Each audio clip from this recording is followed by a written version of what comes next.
গরম তো চলে এসেছে, আর এই গরমে বাইরে বের হলেই মনে হয় গলাটা শুকায়া কাঠ হয়ে গেছে, আর প্রচুর পরিমাণে তৃষ্ণা পায়।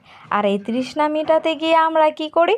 রাস্তার খোলামেলা শরবতগুলো কিনে খাই, যেটা আমাদের শরীরের জন্য অনেক ক্ষতিকর। আমরা আমাদের শরীরের কথা মনে হয় ভুলেই গেছি ভালো রাখার, কিন্তু আমরা ভুলে গেলেও প্রাণ আমাদের কথা ভুলে নেই। দেখেন, আমরা তো সবাই জানি সুষম খাদ্য হিসেবে দুধের কোনো বিকল্প নাই, কিন্তু তারপরও দুধ পান করার হার কিন্তু অনেক কম, কারণ আমরা সচেতন না। আমরা সচেতন না হলেও প্রাণ কিন্তু খুবই সচেতন, আমাদের কথা চিন্তা করে একদম রেডি একটা দুধ নিয়ে এসেছে, যেটা জাল দেওয়ার কোনো ঝামেলাই নাই। দোকান থেকে কিনবো, কাটবো আর খেয়ে ফেলবো। এই যে ঠিক এরকমভাবে কিনবেন আর কেটে খেয়ে ফেলবেন। মানে কত সুন্দর একটা চিন্তা ভাবনা করেছে প্রাণ আমাদের জন্য। এই ব্যস্ততম শহরে কে কার কথা ভাবে? এই যে প্রাণ আমাদের কথা ভেবেছে, এটাই তো অনেক। থ্যাংক ইউ প্রাণ আমাদের কথাটা ভাবার জন্য।